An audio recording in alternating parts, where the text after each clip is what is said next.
Hello everyone, welcome to study 5.6। आज के इस वीडियो में आप सभी को अनुपात और समानुपात पढ़ाया जाएगा। तो आपको देखिए फुल क्लास आपको बताई जाएगी। अगर आप वीडियो अंत तक देख लेंगे तो अनुपात और समानुपात के मास्टर आप बन जाएंगे, यानी दूसरे को भी आप क्या सिखा सकते हैं, इतनी क्षमता आपके अंदर हो जाएगी। जैसे यहाँ पर देखिए आपको अनुपात और समानुपात में सबसे पहले शुरू से मैं बताता हूँ और आपके कठिन कठिन भी क्वेश्चन अंत में बताता हूँ। जैसे अनुपात का चिन्ह क्या होता है, बस दो बिंदु रहता है, इसको हम क्या कहते हैं अनुपात। या कैसे लिखा जाता है, जैसे कोई चीज लिखा हो दो, फिर बीच में दो डाट हो यानी बिंदु हो, यहाँ पर 3 लिखा हो, इसे हम पढ़ेंगे 2:3। उसी तरह से समानुपात का बिंदु यानी 4 बिंदु लिखा रहता है, इसको हम किस तरह से लिखते हैं, जैसे 2:3, फिर यहाँ पर 2 बिंदु लिखा रहेगा, फिर यहाँ पर 4:5 लिखा हो। ये मैं उदाहरण के तौर पर बता रहा हूँ। तो यहाँ पर 2:3 समानुपाते 4:5, इस तरह से हम क्या इसको पढ़ते हैं। आई होप आप सभी लोगों को इतनी चीज अच्छे से समझ में आ गई होगी। अब हम आपको आगे लेके चलते हैं। अब आपसे प्रश्न कैसे पूछा जाएगा, जरा उस चीज को समझिएगा। जैसे बोलेगा कि 2:3 को क्या करिए आप भिन्न में बदलिए। तो 2:3 को अगर आपको भिन्न में बदलना हो तो इसे आप क्या लिखेंगे, 2:3 है तो इसे 2 लिखेंगे। अनुपात का चिन्ह का मतलब बटे होता है, तो 2 बटे इसे आप 3 लिख देंगे। पहला स्टेप आपको जानकारी अच्छे से समझ में आई होगी। इसी तरह से अगर आपसे पूछे कि 2 बटे क्या हो 5 हो, इसको आप अनुपात में लिखिए। यानी किसी भी भिन्न को अगर आपको अनुपात में लिखना होगा तो आप कैसे लिखेंगे, 2/5 है तो इसे आप क्या लिखेंगे, 2:5 लिखेंगे। पहला पॉइंट आपको समझ में आ गया। इसमें देखिए आपका प्रश्न कैसे बना था कि अनुपात को आप भिन्न में बदलिए, पहला टाइप का प्रश्न ये आप समझ गए। दूसरा टाइप का प्रश्न आपने समझा कि किसी भी भिन्न को अनुपात में कैसे लिखा जाता है। अब आगे मैं लेके चलता हूं अनुपात की तुलना। इसमें आपके देखिए इस तरह से प्रश्न पूछेगा, ध्यानपूर्वक इन्हें समझते हुए चलेंगे। अनुपात की तुलना, जैसे आपसे पूछेगा कि 3:5 और 5:8 में कौन सा अनुपात क्या है, बड़ा है। तो ये 3:5 है। इसका देखिए लगाने का 2 तरीका है, मैं दोनों आपको बताता हूँ, ध्यानपूर्वक आप सीखिएगा। इसीलिए मैं बोला हूँ कि अगर आप वीडियो को अंत तक देखेंगे आप खुद भी सीख जाएंगे और दूसरों को भी सिखा देंगे, इतनी आपके अंदर क्षमता आ जाएगी। 3:5 लिखा है तो इसे आप क्या लिखिएगा, 3/5 लिखिएगा। अब यहाँ पर और का चिन्ह है, यहाँ पर 5:8 है तो यहाँ पर आप 5/8 लिखिएगा। अब आपको क्या करना है, अगर यहाँ पर हर बराबर होता तो जिस भिन्न का अंश बड़ा होता वो अनुपात क्या हो जाता, बड़ा हो जाता। लेकिन ऐसा कंडीशन नहीं है, तो आप क्या करिएगा, 8 का गुणा 3 में करेंगे, 8 त्रिक कितना हो जाएगा, 24 हो जाएगा। अब 5 का गुणा 5 में करेंगे, 5 5 कितना हो जाएगा, 25 हो जाएगा। अब आपसे पूछा जाए 24 बड़ा है कि 25, तो आप कहोगे 25 बड़ा है, यानी 5/8। तो हमने 5:8 को ही 5/8 लिखा था। तो इनमें कौन अनुपात बड़ा है, 5:8 जो है क्या है, बड़ा है किससे, 3:5 से। पहला तो तरीका ये था। दूसरा तरीका आप ध्यानपूर्वक समझिएगा। दूसरा तरीका मैं आपको दूसरे वाले प्रश्न में बताता हूं, तब आपको समझ में आएगा। तो यहाँ पर आपको 2 तरीके होते हैं। जैसे एक आपका यहाँ पर मैंने क्रॉस मल्टीप्लिकेशन विधि से बताया, दूसरा आपका एलसीएम विधि से होता है। अब ये जो तरीका है ये भी उसी में शामिल है, इस चीज को सीखना काफी आवश्यक है।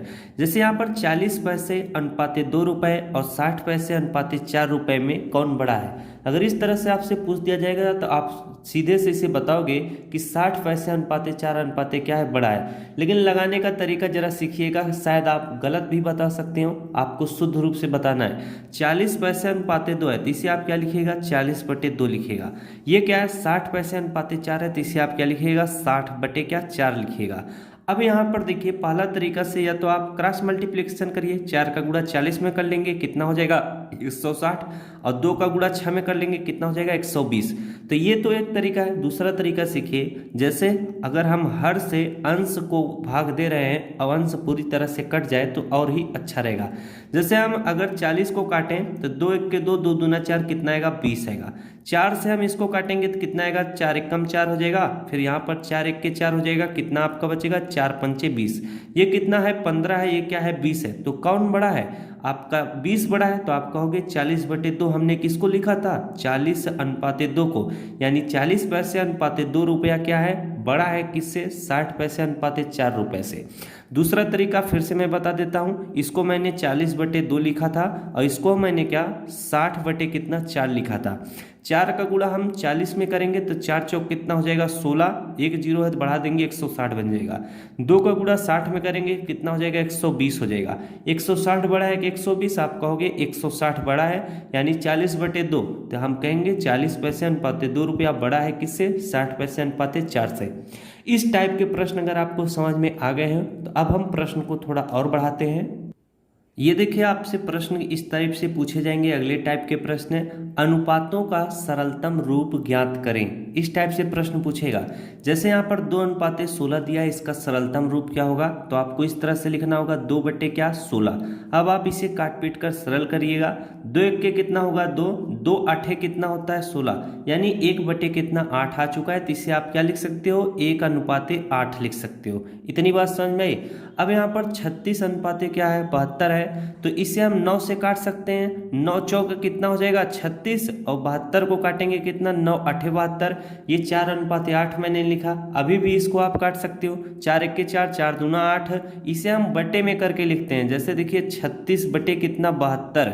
अब आप इसे काटिएगा 9 चौक 36, 9 8 72, 4 1 के 4, 4 दूना 8, यानी 1/2 आया है। तो इसे आप लिखिएगा 1:2।